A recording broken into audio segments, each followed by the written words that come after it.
Welcome to Trending in Education. Mike Palmer here. Really excited today to dive into the world of robotics education. There's a company called Robotify.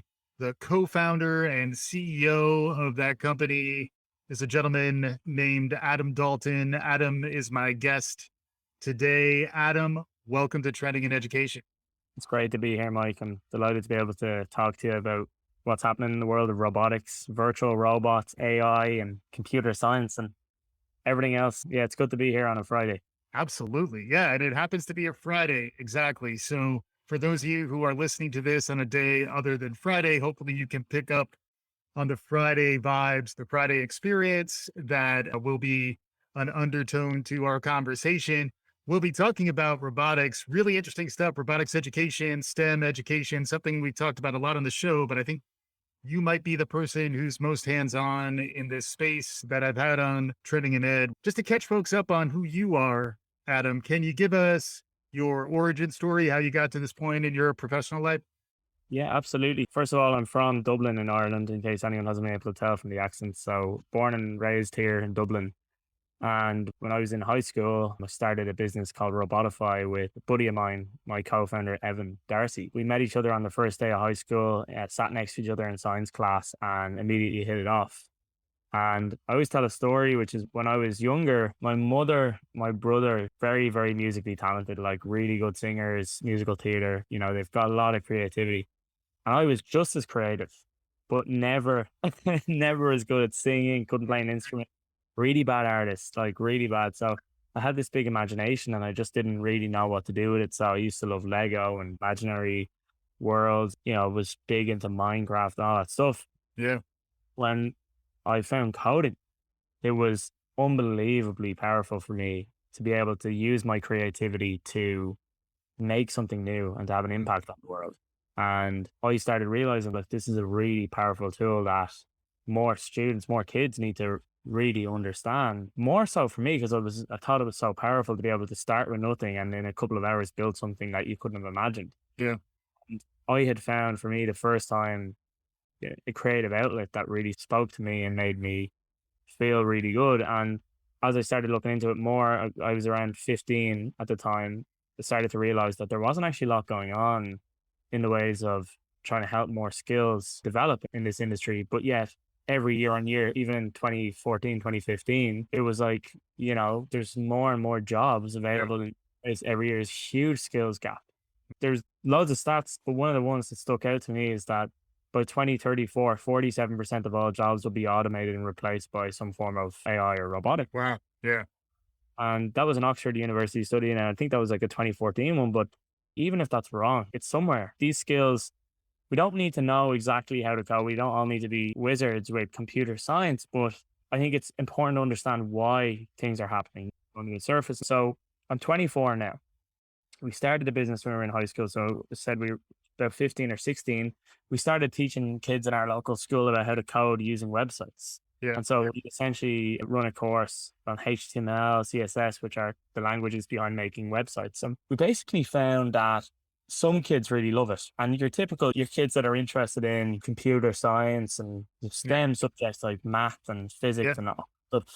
But for the majority of kids in the class, 75% plus, it just really didn't resonate. And no matter how fun we try to make it, no matter how relevant we try to make it, just didn't resonate. And these are students that are in Ireland big into sports. We have a national sport called Gaelic football and the GAA, hurling and Gaelic football.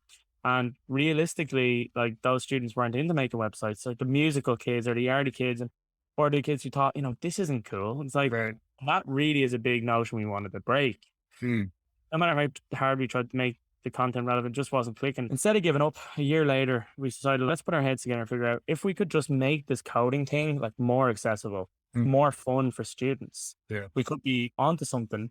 And so we ran the same course. And as an experiment, we said, okay, instead of it being a website that we teach students how to code, what if it was a robot? They're relevant. People know, they're kind of intriguing, pop culture. You were even saying, by the time 47% of our jobs are automating, somebody needs to be programming the automation into the system. You might as well be on the right side of history. Exactly. So we said, all right, let's give this a go.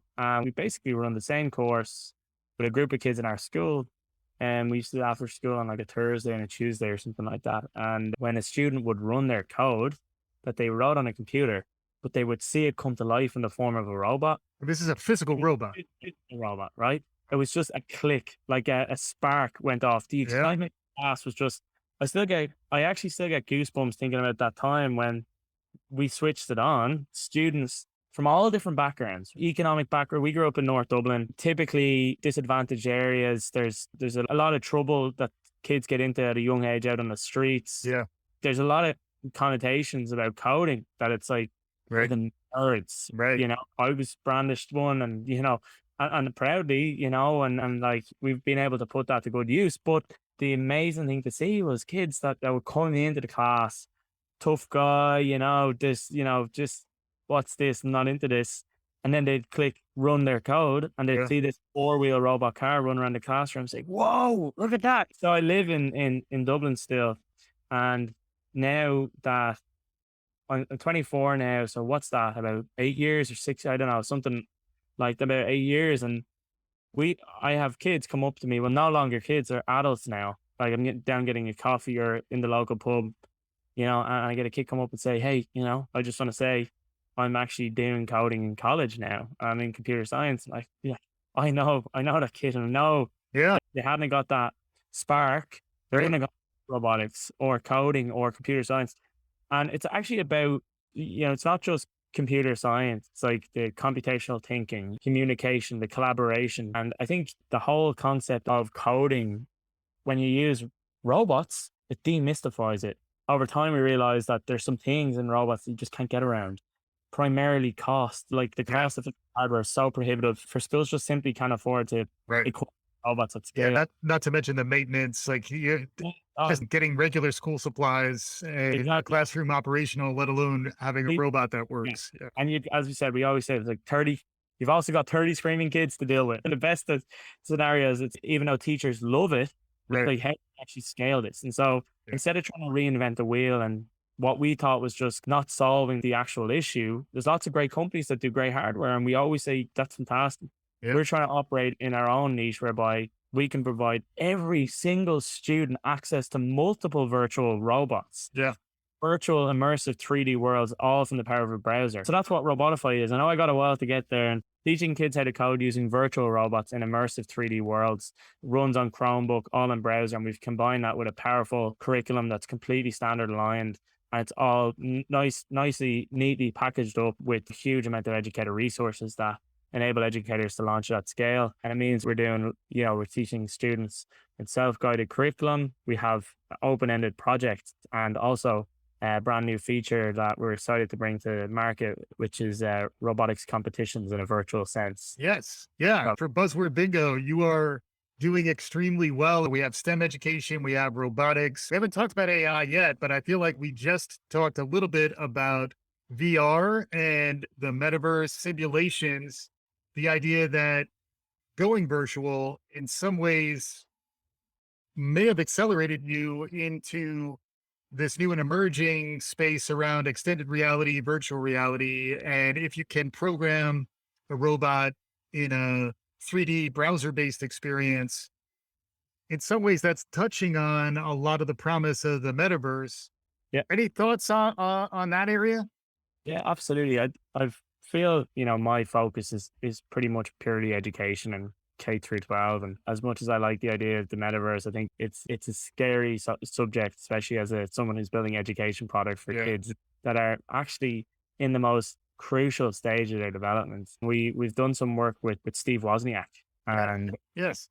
we partner with Steve on a partnership to build virtual drones in Robotify. And I think the term is like middle school is like almost the last best chance, or the best last chance that you get to get some of these students convinced about this. The metaverse is an awesome concept. And I actually think, like, I'm a believer when you see some of the technologies that are being built around it. I think if you ignore all the bloatware and ignore all the hype, there's a lot of really great stuff being built in the metaverse, whether Yeah. that's with NFTs or whether that's with, you know, Web3 creator economies. And I think where we're starting to see it come into education is, I think for us, it's in the sense of consumers, and especially kids, are looking now more for experiences that grab their attention, that are colorful, that are immersive. They're expecting that's where they're growing up. They're growing up in the metaverse in many ways. Hmm. And so when we look out there and we look to a coding market that has a lot of great solutions, some free, some paid, you know, we really don't see anything out there really that provides that immersive experience through the power of those 3D virtual robots. And we've really focused hard on those immersive worlds. Most of our tech is built, it's all built in browser. So we've got some brilliant in browser simulation technology that's custom built for Robotify, Yeah. which is different. We're not using something off the shelf. We're not trying to, you know, fit a square peg into a round hole. We're actually building the future. And I would say the metaverse in education will look so different. And, you know, we personally believe it has to be extremely safe place. Yeah. But the way that we are, you know, our own version of our metaverse in Robotify is that our competitions where we've built single player and multiplayer competitions into our platform, which enables students to compete at classroom, school, district, Yes. state, national, international, Right. intergalactic level. And this is awesome because this touches on another theme that we've talked about as a trend emerging around esports and Yes. gamification of education experiences. I've also heard it referred to as stealth learning, where you're Yeah. doing something You don't even fun know. and you're getting into a flow state, you're getting into that level of engagement. And then without even paying attention to the fact that you're learning, you are acquiring skills, you are acquiring frameworks and mindsets that are useful throughout your life. Your thoughts on esports, the gaming revolution that we're in the middle of? I think it's amazing. You know, I have a lot of friends in gaming, lots of friends in the toy industry, educational robotics companies, Mm. you know, yeah, all of that. It's like, what are we actually doing for the world? Actually, huge amounts. You know, if you look back to your childhood, most people have really happy memories playing games with their friends. Yeah. It brings people together.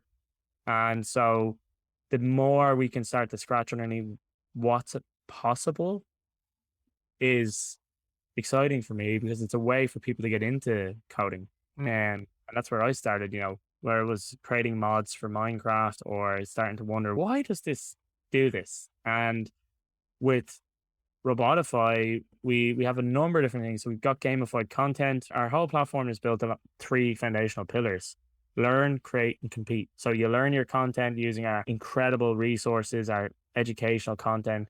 You then create your own projects, which, you know, are open-ended. You can write algorithms, do whatever you want. They're all shareable with your classmates and you can work together.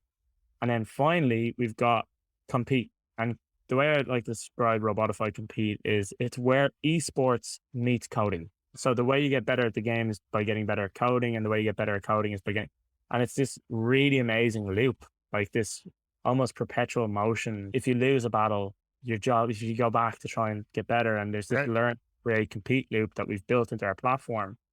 And it's just a really fun way for people to get into it. Yeah. It's we had to, when we were building out the feature internally, we've got a very competitive team of developers, and we actually had to turn the feature off for staff because they were spending so much time Right. trying to leaderboard like Pac-Man. Right.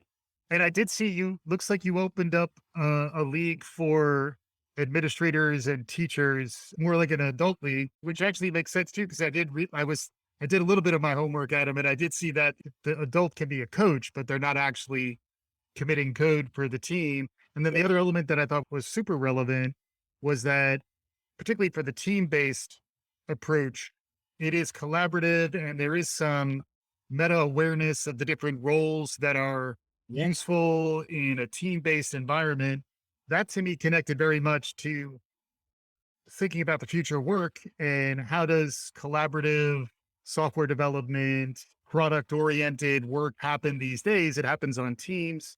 Those teams need to come together and figure out how to work coherently. And Yeah. then to connect that to the competitive element, I think you got a nice flywheel there. That feels like it's something you could ride heading into the 2020s at least, right? Absolutely. Last year, Robotify was being positioned as the best way to learn coding, the best way for your skill to learn coding. And this year, we're 100% getting behind the mission that Robotify is the most fun and accessible way to learn computer science. It's a wider message around learning STEM, but specifically with Robotify, we're leading the way in the 4 C's of STEM. It's critical thinking, collaboration, communication, and creativity. Mhm.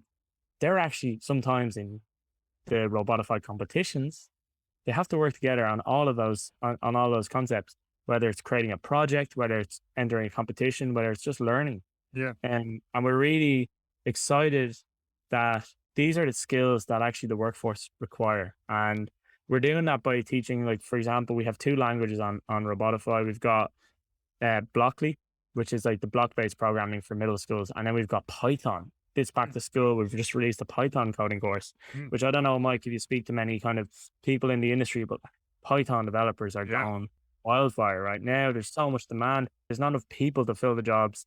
And I mean, this is the language of the future. And now we've got literal middle school students and elementary school students coding in Python. You know, years before they're going into the workforce. Our mission is to empower basically all students to code the future now Yeah. by learning how to code and learning computer science in a fun, wonderful, and accessible way. Yeah. And we've got a really cool partnership coming soon. More, I'm sure, will be released about with a premiere. So we agreed partnership many months ago, and all of it's going to come to fruition with the Drone Racing League, which is one of the fastest growing sports in the world. And Steve Wozniak as well. So we're doing some really cool stuff with drones and competitions, and even possibly, you know, customizing your drone. We'll see. So there's a lot of cool stuff coming out. We're just really excited about all the stuff that's being built.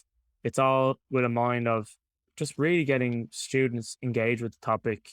And I think getting those four C's of STEM. And you touched on, we didn't speak about AI yet, but the name is Robotify. But as I said, it is true computer science. And for this back to school, we're basically launching a huge amount of unplugged instructional content, which covers other topics like artificial intelligence, you know, bias, all that stuff, Mm. even security, password management, you know, Yeah. online behavior.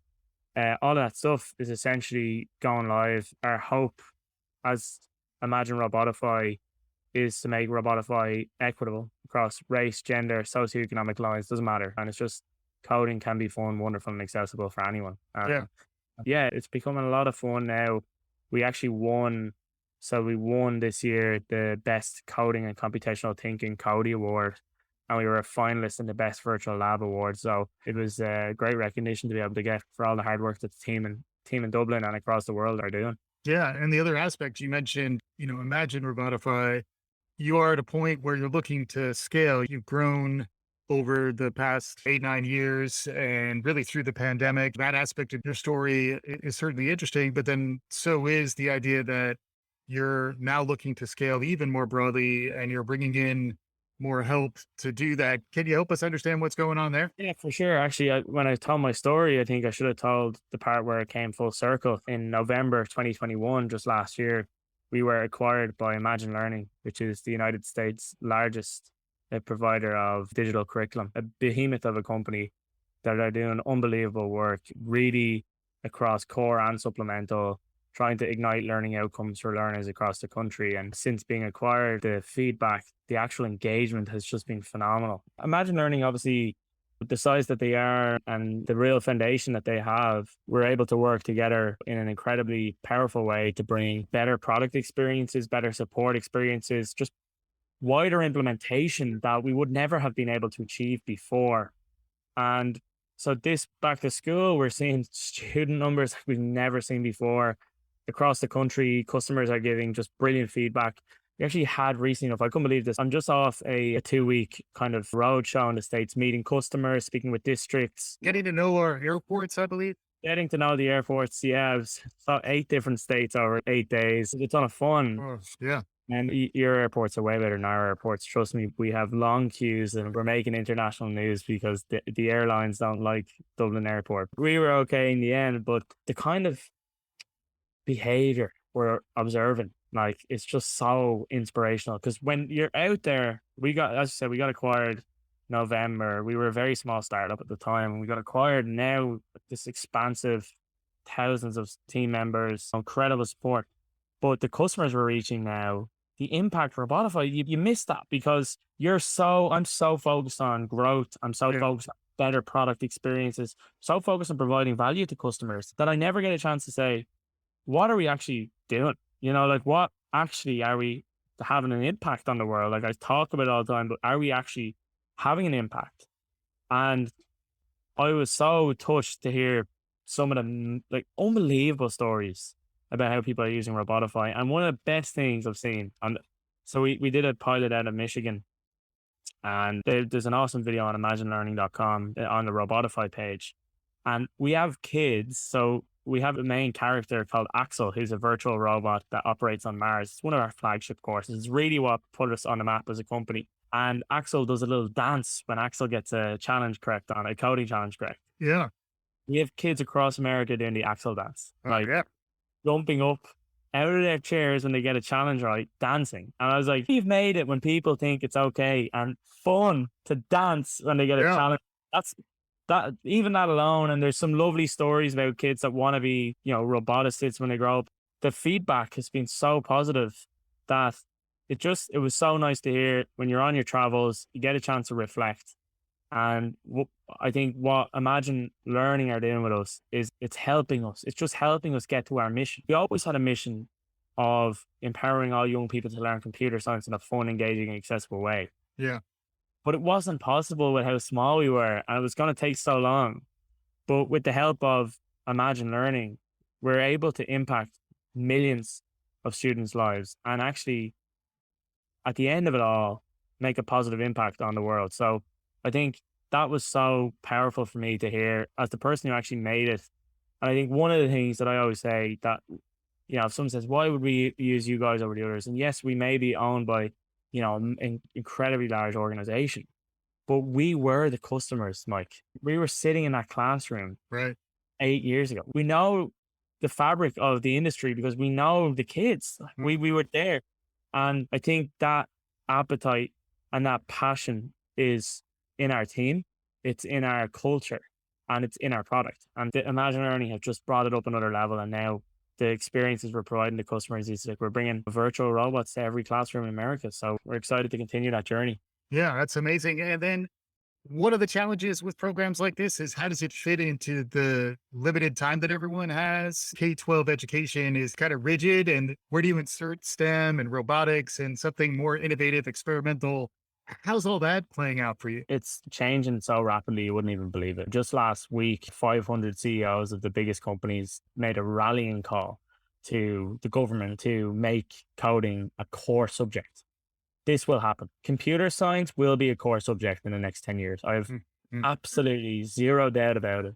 And now educators are finding creative ways to get it in, whether that's as a supplemental after school program, whether that's in a math lesson, a science lesson. This stuff is everything. It's 4 C's. It's the collaboration. It's a critical thinking. It's all of those elements that are boxed up in the form of Robotify that just make it easy for that. So we're finding teachers are super creative. Some schools, some states will actually have it on the day. They'll have it on the timetable. It's really at the moment, it's amazing to see the demand for districts and district educators to get this tech in front of kids. Yeah. And so it really is at the moment, it's after school, it's fitting in different subjects, but it will be core. I really believe it. Yeah. Well, and you had me at robot dances. I've been appreciating the robot dance since the mid '80s, just to show you my age. There's something genuinely interesting about this. We're really drawn to the narrative elements, the anthropomorphizing, and it's not unholy valley stuff, right? And we're not going to the point where we've placed a huge focus on our design, and we're really purposeful about inclusive design, about design that encourages and promotes learning, but all of our bots are fun, Right. It's more like Wally or Number 5, not less like HAL. Exactly. Or the robot dogs from Black Mirror, which I still stay clear of them. Definitely nightmares about. But yeah, amazing stuff. It's the testament to you and your team, the growth that you've been providing, and the way in which that's feeding directly into hopefully changing folks' outcomes around how they're thinking about themselves and their future work and life prospects. We're getting close to conclusion here, Adam. It's been an amazing conversation. As we're wrapping up, any final thoughts about what people should take away from this conversation? I think the main thing is that you can actually learn about coding and computer science, and it's not a scary thing. It's not a black screen with green text and, the stuff out of movies. It's actually a topic that can be engaged with in a fun and healthy way. And The other thing as well is there's no pressure. There's the thing is about the world we're living in now. I really see a scenario when I see young people, and I care about this extremely deeply. I see young people out there struggling with mental health, Yeah. with all the pressures of the world, with all the expectations that society has placed on them. And one of the things I really want to avoid is that learning how to code or learning computer science is one of those pressures. This is a nice thing. This is a fun thing. This is, a positive engagement. And if you're not interested, that's absolutely okay. You're not going to be lost for a job. And actually, I think one of the things that is really healthy is I always give the example of the Industrial Revolution. Everyone was worried they're going to lose their jobs. Automation's going to come in. And then what happened? There was new jobs in factories and and then now we're just on the cusp of probably that next industrial revolution. Mm. And I think I'm a very optimistic individual, and I'm optimistic that new jobs will be created in service industries, on that cutting edge of tech, but then also to support that. And if you're just not into coding, just don't worry about it. And honestly, it's actually a really fun thing. It's like playing a game and getting to create whatever you want in that game. And so I would just say, with all the pressure that's out there that society's placing on students, on young learners, and all the pressures they're feeling about exams and social media and all this stuff, coding is something you can actually control. And it's something that you can do in a fun way, but that doesn't have to feel like the pressure. Like, we're not telling you have to do this, you have to learn this, or you're in trouble. No, it's really fun.